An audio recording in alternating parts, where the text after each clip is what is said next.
2004. Blockbuster est au sommet. 9000 magasins, 800 millions de dollars rien qu'en frais de retard. Une machine à cash. Son nom est tout simplement le synonyme de samedi soir en famille, popcorn et de jaquettes en plastique bleu. Mais, moins de 10 ans plus tard, l'empire s'écroule. Faillite en 2010. La légende populaire raconte que Netflix a tué Blockbuster. Réellement David contre Goliath. Le streaming contre la brique et le mortier. Pourtant, l'histoire est bien plus complexe et surtout bien plus tragique. Aujourd'hui, je vous propose d'aborder cette histoire. Ils pensaient avoir trouvé la bonne stratégie. Ils avaient l'argent, les équipes, l'expérience, et pourtant, la suite a tourné au désastre. Salut, c'est François, et bienvenue dans Autopsie d'une décision. Ici, on parle de décisions qui ont tout changé, mais pas dans le bon sens. Vous savez, ces choix que les dirigeants prennent convaincus de tenir la bonne idée, jusqu'au moment où tout s'effondre. Et dans cette série d'épisodes, je vous amène comprendre pourquoi certaines entreprises se plantent et comment potentiellement éviter les mêmes erreurs. Alors installe-toi bien et c'est parti pour ce nouvel épisode d'Autopsie d'une décision. Car oui, Blockbuster est né dans un esprit tech. Cet esprit tech, il appartenait à David Cook, véritable expert en base de données pour le secteur pétrolier.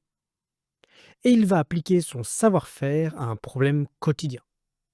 Gérer des stocks de cassettes vidéo de manière efficace. Blockbuster est né. Le premier magasin ouvre à Dallas. Et le concept va exploser. Mais comme souvent, le rêve devient système. Et le système devient proie. Après avoir explosé, en 1994, Blockbuster a 3400 boutiques à travers le monde et génère 2,4 milliards de dollars annuellement. Ce mastodonte, il pèse lourd dans le domaine du divertissement. Et il a tout l'avenir devant lui. Et ça va intéresser pas mal de très grosses entreprises. Et notamment une, Viacom. Viacom, si vous ne connaissez pas cette entreprise, c'est une entreprise qui produit tout simplement du contenu. Et sur le papier, c'est une synergie parfaite. Viacom produit le contenu, Blockbuster le distribue. Viacom va racheter Blockbuster pour 8,4 milliards de dollars. Mais loin d'un mariage parfait, la réalité est bien tout autre. En effet, Viacom ne voit dans Blockbuster qu'une formidable vache à lait. Et comme souvent dans ce type d'acquisition, les profits générés sont siphonnés par Viacom pour financer d'autres acquisitions. On peut parler notamment de Paramount. Blockbuster devient une source de cash, pas un levier stratégique. Toute capacité d'investissement futur, de modernisation ou d'innovation est bloquée. Pendant ce temps, une petite start-up californienne naît. Elle s'appelle Netflix. Et elle propose un modèle pas très loin de Blockbuster. La location DVD. Mais la différence vient qu'elle le fait par courrier. Avec un abonnement mensuel et une absence de frais de retard. Bon, tout n'est pas rose au début. Netflix se retrouve en difficulté financière après l'éclatement de la bulle Internet. Et donc, elle va faire un mouvement. Elle va aller voir son plus proche concurrent et lui propose un rachat partiel. Netflix se propose de se vendre à Blockbuster. Prix du ticket? 50 millions de dollars pour devenir la branche en ligne du géant. Mais alors, il faut maintenant que je vous présente un nouveau personnage. John Antioco. Il est PDG de Blockbuster et un peu arrogant. Car oui, il va non seulement refuser l'offre de Netflix, mais il va même en rire. Trop petit, trop différent, et peut-être, surtout, il n'a pas assez d'argent à disposition. Car ses poches, rappelons-le, ont été vidées par Viacom. Et ça va lui coûter très très cher. Car 5 ans plus tard, le vent commence à tourner. En 2004, Viacom règne en maître sur l'industrie du divertissement. Blockbuster a plus de 9000 boutiques dans le monde. Et comme je le disais en introduction, les seuls frais de retard représentent 800 millions de dollars. Mais le petit pousset Netflix va véritablement changer la donne. Il lance une offre illimitée, sans frais de retard. Et cette offre va créer une terrible pression marketing sur Blockbuster, qui doit s'aligner. Sinon, il est mort. En 2005, la mort dans l'âme, Blockbuster supprime les frais de retard. 800 millions de dollars évaporés en une seconde.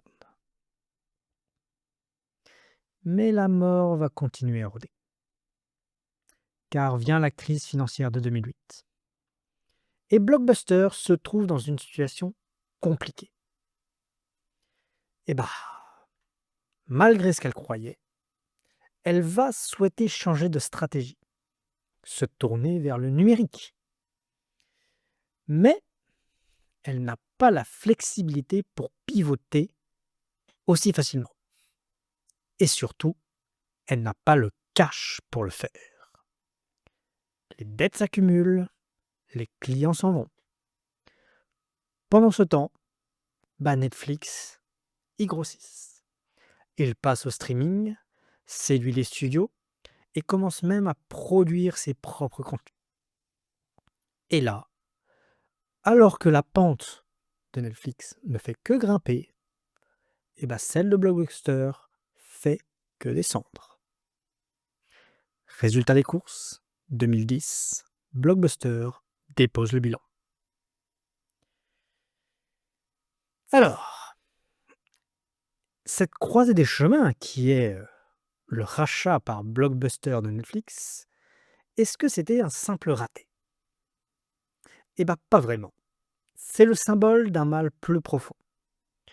Une entreprise piégée entre son passé glorieux et un avenir que ses actionnaires n'avaient aucun intérêt à construire. Et oui, comme j'ai déjà pu le dire, il est très difficile pour une entreprise de se défaire de son passé. Et cela d'autant plus si ses actionnaires, sa maison mère, ne contribuent pas, ne veut pas financer un pivot. En conclusion, Blockbuster n'est pas mort à cause de Netflix. Il est tout simplement mort pour ne pas lui avoir le droit d'évoluer. Alors, si on en revient un peu sur les raisons de ces chutes, on y repère 3 éléments clés. Premièrement, une mauvaise allocation des ressources. Viacom a littéralement vidé Blockbuster de ses liquidités. Du coup, ça empêche tout investissement stratégique à long terme. Deuxième point, des biais de décision fatals. Excès de confiance, sous-estimation d'un concurrent, résistance au changement. L'humain était au cœur du dysfonctionnement. Troisième point, un modèle figé. Blockbuster était enfermé dans sa logique de magasin physique. Et surtout, il avait en son cœur un système de pénalisation très important. Un modèle que ses jeunes concurrents se sont fait un plaisir de rendre obsolète. 3 éléments qui ont eu un impact très fort pour Blockbuster et qui l'ont amené à la faillite. Bon, il est vrai que dans chaque entreprise, les décisions ne sont pas seulement rationnelles. Elles sont prises par des humains dans des systèmes de pouvoir, de croyances et de contraintes invisibles. Et c'est cela qu'il faut comprendre pour éviter les naufrages. Blockbuster est l'exemple parfait d'un géant stratégique qui, au lieu d'affronter le changement, s'est laissé immobiliser par la rentabilité immédiate. Et ça donne à réfléchir. Allez, à la prochaine. Tu l'as compris, les grandes entreprises tombent rarement à cause d'une seule mauvaise décision. C'est souvent un jeu de plusieurs facteurs très divers, comme nous l'a montré cet épisode. Mais toutefois, ça reste extrêmement instructif.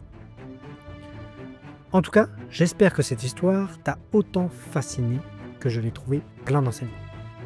Et si t'as aimé cet épisode, abonne-toi, partage cet épisode et surtout, souviens-toi, il n'y a pas de bonne ou mauvaise décision.